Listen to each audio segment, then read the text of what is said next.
بسم الله الرحمن الرحیم.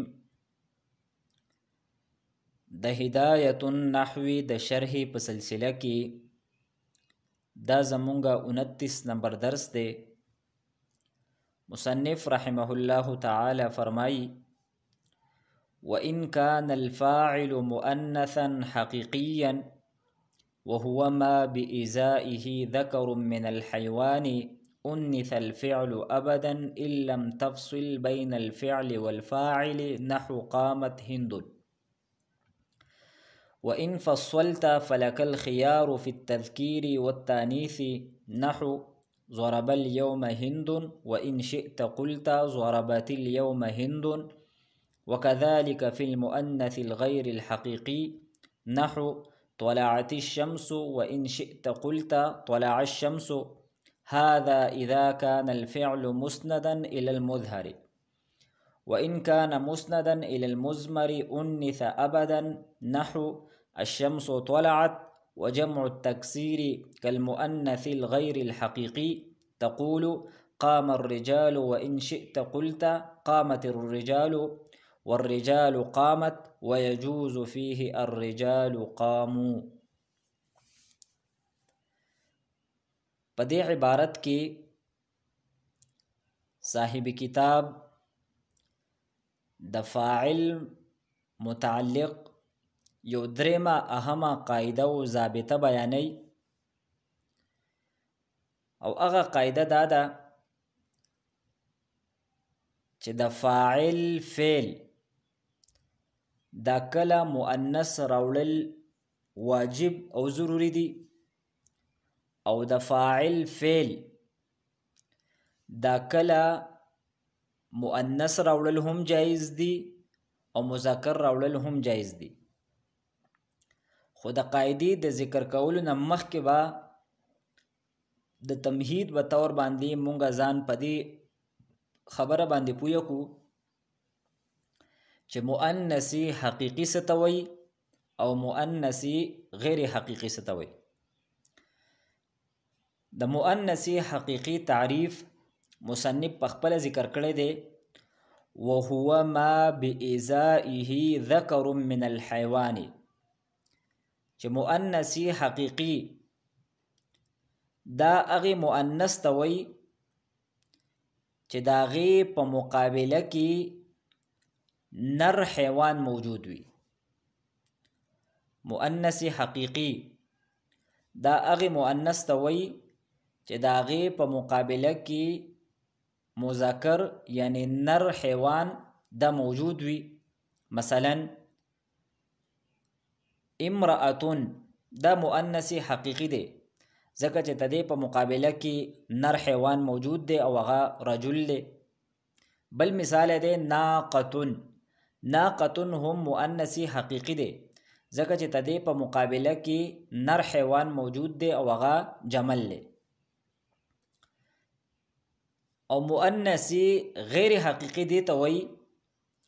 چې د هغې په مقابله کې حیوان مذکر نه وي، خو مذکر نه وي، لکه شمس او عین. نو شمس او عین دا مؤنثی غیر حقیقي دی ځکه چې د دې په مقابله کې بالکل مذکر نشته دی، د دې په مقابله کې نر دا نشته دی. او خوا که د دې په مقابله کې نر وي مذکر وي لیکن هغه مذکر هغه حیوان نه وي، بیا به هم مؤنثی غیر حقیقي وي، لکه ظلمتون او نخلتون. نو دا هم مؤنثی غیر حقیقي دی اگر چې د دې په مقابله کې مذکر شته دی لیکن دغه مذکر دا حیوان نه دی، لکه د ظلمتون مقابل د نور او د نخلتون مقابل د نخلون. اوس راځو مونږه قاعدې له. قاعده دا ده چې کله د فعل فاعل مؤنثی حقیقي وي، اسم ظاهر وي، او د دې سره سره د فعل او د فاعل په منځ کې فصل نه وي، جدایي نه وي، نو بیا د فعل مؤنث راوړل دا واجب او ضروری دی. نو په دې قاعده کې مونږه درې قیدونه ذکر کړل. یو قید دا چې فاعل مؤنثي حقیقي وي. دویم قید دا چې فاعل اسم ظاهر وي. او دریم قید دا چې د فعل او د فاعل په منځ کې جدایی او فاصله نه وي. چې کله پکې دا درې وانه شرطونه موجود وي نو انث الفعل ابدا، فعل با د همیشه د پاره مؤنث راوړل دا ضروری وي. او ته دې مثال دی لکه قامت هندن. نو دلته دا هندن دا مؤنثي حقیقي دی ځکه چې د دې په مقابله کې نر حیوان موجود دی. دویم شرط پکې هم موجود دی ځکه چې هندون دا اسم ظاهر دی. او دریم شرط مونږه دا ذکر کړو چې د فعل او د فاعل په منځ کې فاصله نه وي. نو دلته هم د قامت فعل او د هندون فاعل په منځ کې فاصله نشته دی، لہذا د قامت فعل مؤنث راوړل دا ضروری دی. کچری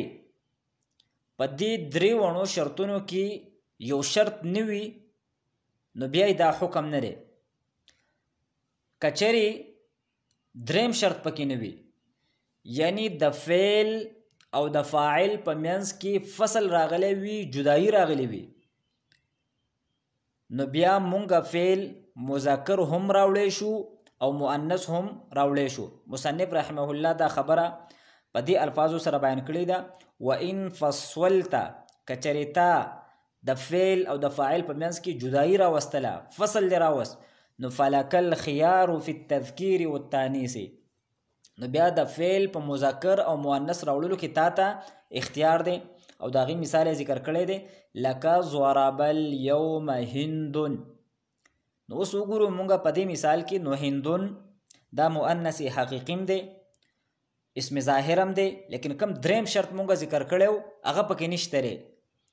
ځکه چې د فعل او د فاعل په منځ کې جدایی راغله، لہذا دا فعل دا مونږه مذکر هم راوړی شو او مؤنث هم راوړی شو. نو ضرب اليوم هندون ویل هم جایز دی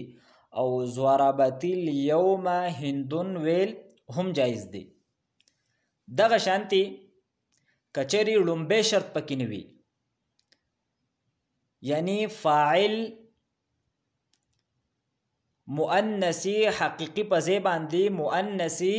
غیر حقیقي وي، نو بیا هم د فعل مذکر راوړل هم جایز دی او مؤنث راوړل هم جایز دی. مصنف رحمه الله دا خبره په دې الفاظو سره بیان کړې ده: وکذالک، یعنی وکذالک الخيار فی المؤنث الغیر الحقیقي. او بیا مثالونه ذکر کړی دي: طلعت الشمس وان شئت قلت طلع الشمس. نو دلته طلعت الشمس کې دا شمس په دې کې دا نور دو شرطونه موجود دي. شمس دا اسم ظاهر هم دی او د فعل او د فاعل په منځ کې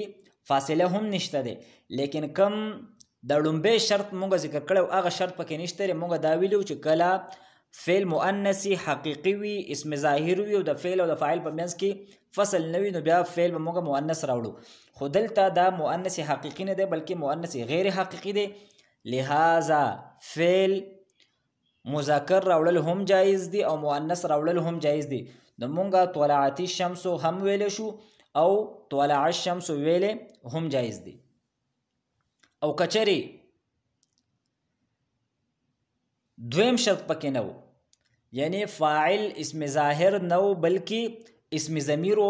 نو بیا د فعل مؤنث راوړل دا واجب دی.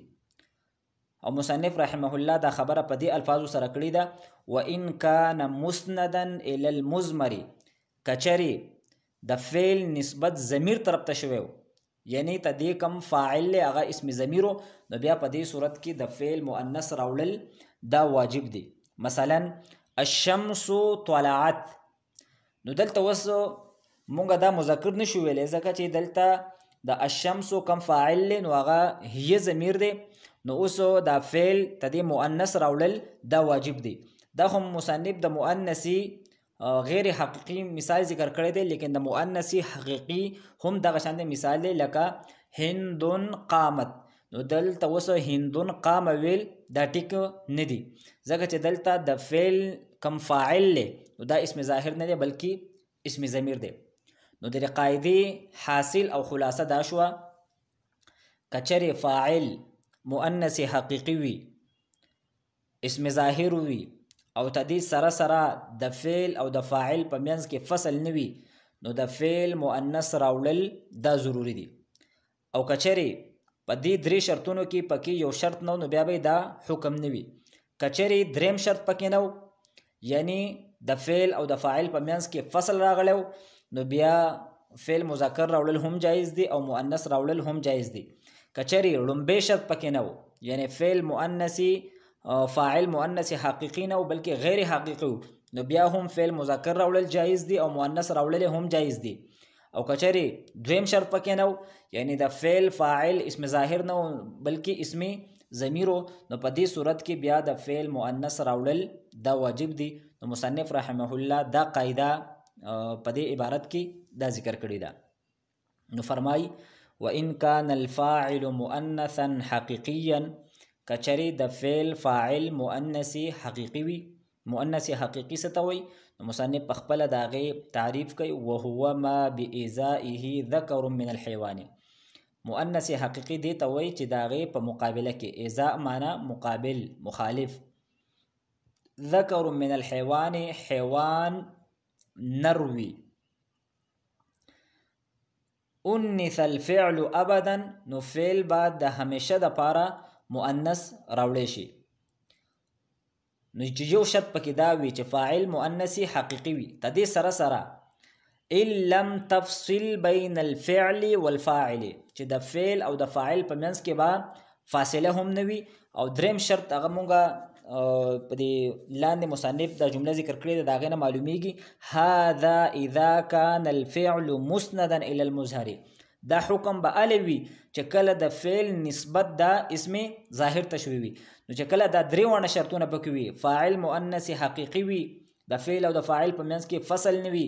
او د فعل فاعل اسم ظاهر وي نو بیا به فعل مؤنث راوړل ضروری دي. لکه قامت هند په دې کې قام هند ویل دا غلط دي. اوس کچری دا شرطونه پکې نه وي نو بیا بسوي وان فصلت کچری تا د فعل او د فاعل په منځ کې جدایي راوستله فصل راوست نو فلک الخيار فی التذکیر والتانیث نو د فعل په مذکر او مؤنث راوړلو کې تا ته اختیار دی. مثلا ضرب اليوم هند داسې ویلم جایز دی. وان شئت او کچری ستا خوښه وي نو ته داسې ووایه ضربت اليوم هند ځکه چې دلته د فعل او د فاعل په منځ کې فصل راغلی دی. وكذلك في المؤنث الغير الحقيقي او دغه شانتی تا ته اختیار دی په مؤنثي غیر حقیقي کې یعنی که د فعل فاعل مؤنثي غیر حقیقي نو بیا هم ته فعل د مذکرم راوړی شي او مؤنث هم راوړی شي. مثلا طلعت الشمس نو دلته د فعل فاعل مؤنث غیر حقیقي دی لہذا دا فعل مونږه مؤنث راوړی دی او دا مذکر هم راوړی شو. وان شئت قلت او کچرستا خوخه نو ته داسې وایه طلع الشمس. هذا اذا كان الفعل مسندا الى المظهر. دا حکم یعنی د فعل د مؤنث راوړل دا په هغه صورت کې دی اذا كان الفعل مسندا الى المظهر چې کله د فعل اسناد شوی وي اسم ظاهر طرف ته. وان كان مسندا الى المضمر او کچری د فعل نسبت د اسم ضمیر طرف ته شوی یعنی د فعل فاعل دا اسم ضمیر نو انث ابدا نو فعل با بیا د همیشه د پاره مؤنث راوړی شي. لکه الشمس طلعت نو دلته د طلعت فعل نسبت دا اسم ضمیر طرف ته شوی دی لہذا د فعل مؤنث راوړل دا واجب دی. دا سویل الشمس طلع دا ټیک نه دی او دا د مؤنث غیر حقیقي مثال دی او مؤنث حقیقي مثال مونږ ذکر کړو چې هندون قامت دا هندون قام ویل دا ناجایز دی. وجمع التکسیر کالمؤنث الغیر الحقیقی جمع تکسیر دی ته وایي چې پاغې کې د واحد وزن دا مات شوی وي. تکسیر د کسر نه ده او کسر دا ماتولو ته وایي. مثلا د رجل جمع تکسیر دا رجال نو پر رجال کې د رجل دا کم وزن دی نو دا د الف د وجې نه دا مات شوی دی. یا د جمل جمع دا جمال، نو دلته هم د الف د وجې نه د جمل دا کم وزن دی دا مات شوی دی. یا د کتاب جمع دا کتب، نو دلته هم د واحد وزن دا مات شوی دی. نو چې به کومه جمع کې د واحد وزن برقرار نه وي بلکې مات شوی وي نو دې جمع ته جمع تکسیر وایي. نو مصنف فرمایي وجمع التکسیر کالمؤنث الغیر الحقیقی، چې جمع تکسیر دا پشان د مؤنث غیر حقیقی ده. دلته مصنف رحمه الله د جمع تکسیر تشبیه ورکړي دا د مؤنث غیر حقیقی سره، لیکن دا تشبیه دا من کل الوجوه نه ده، په هر اعتبار سره نه ده، بلکې چې کله جمع تکسیر دا فاعل وي نو دا غي حکم د مؤنث غیر حقیقی چې کله اسم ظاهر وي نو دا غي بشانت ده. او مونږ دا خبره وکړه چې کله مؤنث غیر حقیقی دا فاعل وي نو بیا فعل مذکر راوړل هم جایز دي او مؤنث راوړل هم جایز دي. نو دغه شانتي چې کله جمع تکسیر فاعل وي او اسم ظاهر وي نو دا غي فعل واحد راوړل هم جایز دي او مذکر راوړل هم جایز دي او مؤنث راوړل هم جایز دي. نو د دې خلاصه دا شو چې کله جمع تکسیر دا اسم ظاهر وي او فاعل وي نو دا مذکر راوړل هم جایز دي تدې فعل او مؤنث راوړل هم جایز دي. لکه څنګه چې مؤنث غیر حقیقی کله هغه فاعل وي او اسم ظاهر وي دا غي فعل مذکر راوړل هم جایز دي او مؤنث راوړل هم جایز دي. دغه خبره مصنف کوي. البته کچری جمع تکسیر تدې کم فاعل له دا اسم ضمیر وي نو بیا په هغې په منځ کې فرق شته دی، دا مونږ بیانو. وجمع التکسیر کالمؤنث الغیر الحقیقی، چې جمع تکسیر کله فاعل وي او ظاهر وي نو دا پشان د مؤنث غیر حقیقی بشانتی دی چې کله هغه فاعل وي او اسم ظاهر وي نو د دواړو حکم بیا یو شانتی دی. د دواړو کم فعل دی هغه مذکر راوړل هم جایز دي او مؤنث راوړل هم جایز دي. تقول قام الرجال وان شئت قلت قامت الرجال، قام الرجال ویل هم جایز دي او قامت الرجال ویل هم جایز دي، ځکه چې الرجال دا جمع تکسیر ده او دا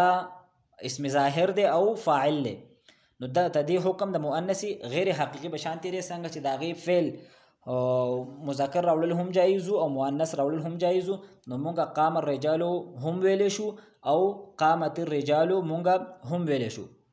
والرجال قامت ويجوز فيه الرجال قاموا. البته چې کله د مؤنث غیر حقیقی کم فاعل له دا ضمیر وي نو مونږه دا خبره کړې وه چې بیا د فعل مؤنث راوړل دا واجب دي او د هغې مثال مونږه ذکر کو چې الشمس طلعت. نو دلته د الشمس کم فاعل له نو د مؤنث غیر حقیقي ضمیر دی نو بیا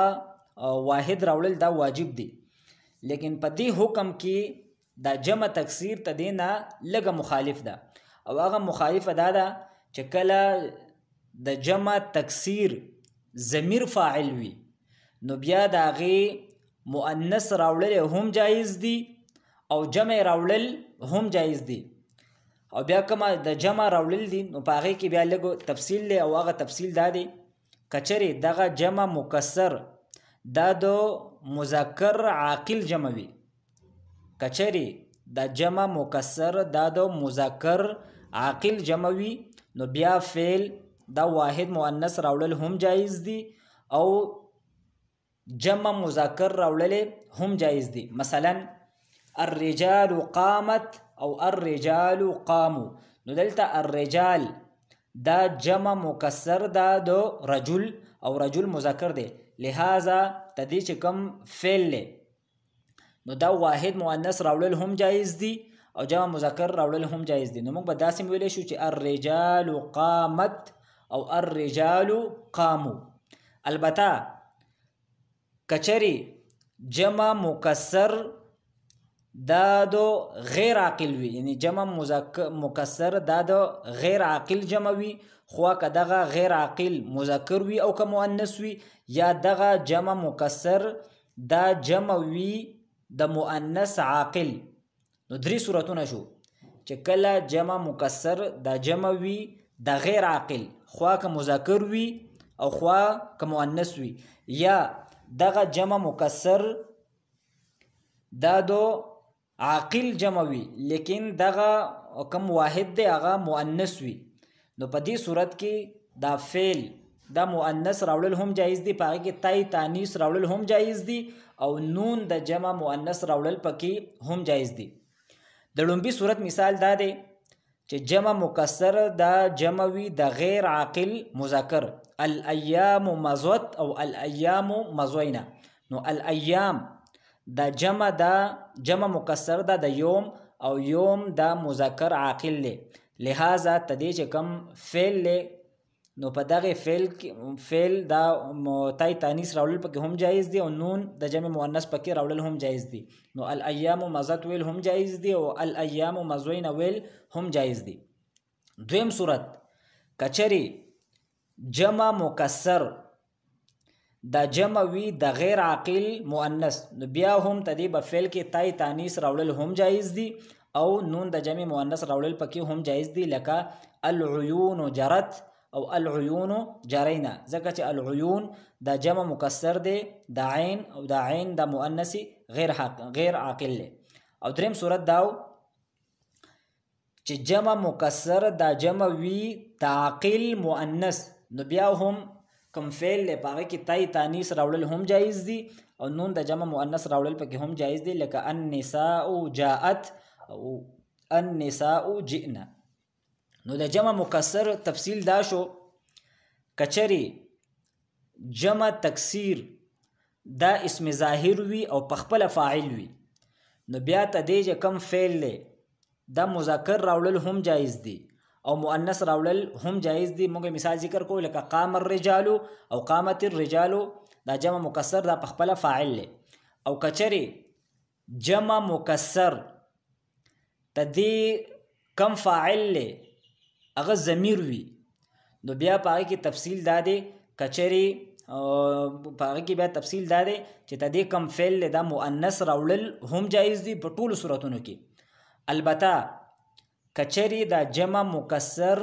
دا جمع وی د مذکر عاقل، نو بیا تدې کم فعل دی نو دا جمع مذکر راوړل هم جایز دی. او تدې نه علاوه چې دا نور کم صورتونه دي چې جمع مکسر دا جمع وی د غیر عاقل د مذکر یا د مؤنث، یا جمع مکسر دا جمع وی د مؤنث عاقل، نو په دې صورت کې مؤنث راوړل هم جایز دی، او نون د جمع مؤنث راوړل پکې هم جایز دی. نو دا خبره په ټولو کې مشترک ده، که جمع مکسر دا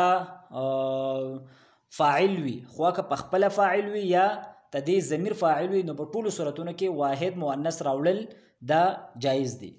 نو دا خبره مصنف کړې ده. وان شئت قلت قامت الرجال والرجال قامت، الرجال قامت ویل هم جایز دی، ويجوز فيه الرجال قاموا او الرجال قاموا ویل پکې هم جایز دی، ځکه چې په دې صورت کې دا الرجال جمع مکسر دا جمع دا د رجل، او رجل مذکر دی، لہذا په دې کې مونږ وو راوړلی. تدې نه علاوه چې نور کوم صورتونه دي، نو په هغې صورت کې د واحد د تای تانیث سره نون د جمع مؤنث راوړل پکې دا جایز دی، لکه الایام مضت او الایام مضینا، یا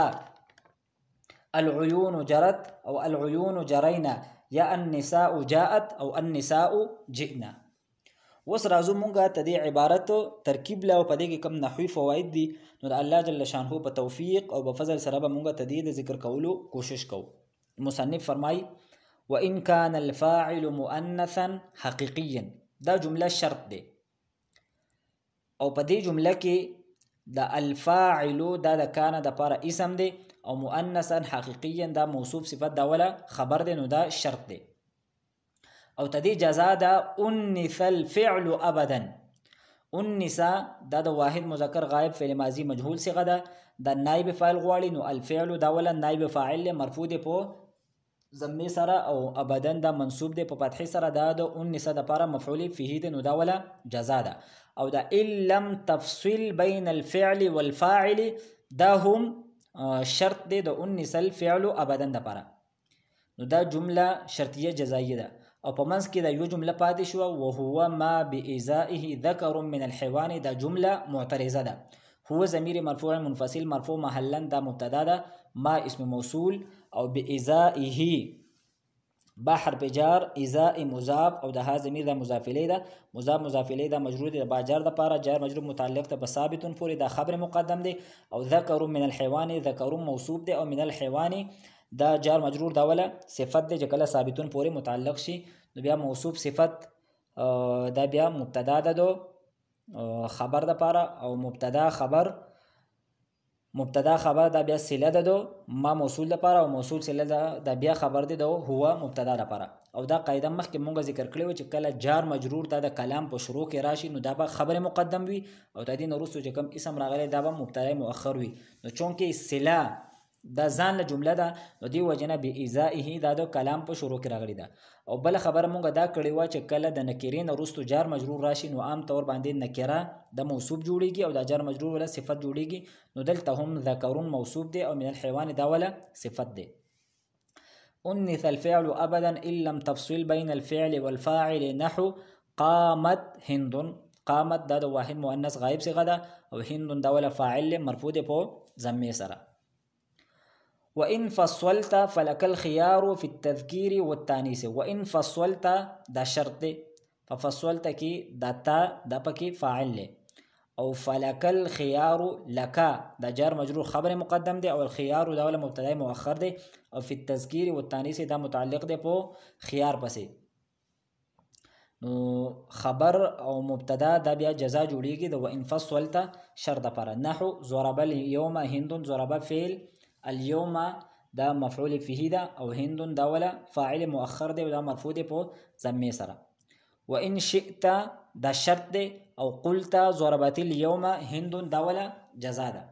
وكذلك في المؤنث الغير الحقيقي كذلك دا هم جار مجرور خبر مقدم دی او دا في المؤنث الغير الحقيقي دا جار مجرور دا متعلق دی په الخيار مبتدای محذوف پوری لہذا دا هم جمله اسمیه ده نحو طلعت الشمس طلعت فعل او الشمس دا ولا فاعل مرفوع دی په ضمه سره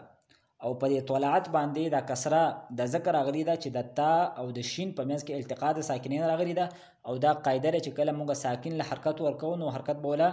د کسری ورکو نو دی وجنا په طلعت د لاندې کسره راغلی ده په اصل کې دی طلعت وإن شئت دا هم شرط او قلت طلع الشمس دا ولا جزاء ده هذا إذا كان الفعل مسندا إلى المظهر هذا دا مبتدا إذا ظرفية دا مضاف ده او دا كان الفعل مسندا إلى المظهر دا ولا مضاف إليه دا بیا مضاف إليه دا خبر ده هذا مبتدا پر وإن كان مسندا إلى المضمر دا هم شرط او انث أبدا دا ولا جزاء ده نحو الشمس طلعت دلته الشمس مرفوع بضم لفظا دا مبتدا ده او طلعت دا د واحد مؤنث غائب صيغه ده هي ضمیر پدې کې فاعل له شغه راجع دي الشمس طرف ته نو دا فعل فاعل دا بیا خبر دي دو الشمس مبتدا لپاره وجمع التكسير كالمؤنث الغير الحقيقي جمع التكسير دا مبتدا او كالمؤنث الغير الحقيقي دا ولا خبر دي تقول قام الرجال قام صيغه واحد مذکر غائب فعل ماضي معلوم او الرجال مرفوع دي په ضمیر سره دا ولا فاعل له او مخکې مونږه دا خبره کړې و چې کله د فعل فاعل دا اسم ظاهر وي نو خوا کو واحد وي که تثنیه وي او که جمع په هر صورت کې به مونږه کم فعل دا به واحد راوړو نو قام الرجال قام فعل او الرجال مرفوع بضم لفظا دا فاعل له وان شئت دا شرط او قلت قامت الرجال دا ولا جزاء ده قلت قامت الرجال والرجال قامت الرجال مرفوع بضم لفظا دا مبتدا ده او قامت دا ولا خبر ده ويجوز فيه الرجال قاموا يجوز فعل فيه جار مجرور متعلق ده فيجوز پوری او الرجال قاموا دا بتاویل هذا الترکیب دا ولا فاعل دو يجوز لپاره یو ځل مونږ بیا ته د عبارت ترجمه ذکر کوو مصنف فرمایي کچره فاعل مؤنث حقيقي وي او مؤنث حقيقي دی ته وایي چې دا غي په مقابله کې نر حیوان وي نو انث الفعل ابدا فعل د فعل مؤنث راولل دا ضروری دي ان لم تفصل بين الفعل والفاعل کچره د فعل کچرې د فعل او د فاعل په منځ کې فصل نوي لکه قامت هند نو دلته د قامت مؤنث راوړل دا ضروری دی. وان فصلت او کچرې فصل پکې راغی د فعل او د فاعل په منځ کې فلک الخيار فی التذکیر والتانیث نو په مذکر او مؤنث راوړلو کې تاسو اختیار دی لکه ضرب اليوم هند ضرب ویل هم جایز دی وان شئت قلت ضربت اليوم هند نو ضربت ویل هم جایز دی. وكذلك الخيار او دغه شان دی تاسو اختیار دی په مؤنث غیر حقیقی کې یعنی چې د فعل فاعل مؤنث غیر حقیقی وي نو فعل مذکر هم راوړی شي او مؤنث هم راوړی شي لکه طلعت الشمس ویل جایز دی او طلع الشمس ویل هم جایز دی. هذا اذا كان الفعل مسندا الى المظهر دا په هغه صورت کې دی چې کله د فعل اسناد دا اسم ظاهر طرف ته شوی وي وان كان مسندا الى المضمر او کچره د فعل اسناد ضمیر طرف ته شوی وي خوا که د مؤنث حقیقی ضمیر وي یا د مؤنث غیر حقیقی ضمیر وي نو انث ابدا نو بیا د فعل بیا مؤنث راوړو همیشه د پاره لکه الشمس طلعت دا د مؤنث غیر حقیقی مثال له او هند قامت دا د مؤنث حقیقی مثال له. بیا وی وجمع التکسیر کالمؤنث الغیر حقیقی جمع تکسیر دا پشان د مؤنث غیر حقیقی دی او موږ دا خبره وکړه چې دلته جمع تکسیر نه مراد دی چې جمع تکسیر اسم ظاهر وي نو تدې حکم پشان د مؤنث غیر حقیقی ظاهر پشان تیری لکه قام الرجال او دا حکم بس کې دی چې د فعل مذکر راوړل هم جایز دی او مؤنث راوړل هم جایز دی لکه قام الرجال وان شئت قلت قامت الرجال او دغه شانتي کچری د فعل فاعل هغه د مؤنث د جمع تکسیر ضمیر وي نو هغه په هر صورت کې واحد مؤنث راوړل هم جایز دي او کچری دغه جمع تکسیر چې کم طرف ته ضمیر راځي دغه جمع د مذکر عاقل وي نو بیا فعل جمع مذکر راوړل هم جایز دي لکه الرجال قامت ويجوز فيه الرجال قاموا او تدینه علاوه چې دا نور کم صورتونه دي نو د تای تانیث سره پکې نون د جمع مؤنث راوړل هم جایز دي. واخر دعوانا ان الحمد لله رب العالمين.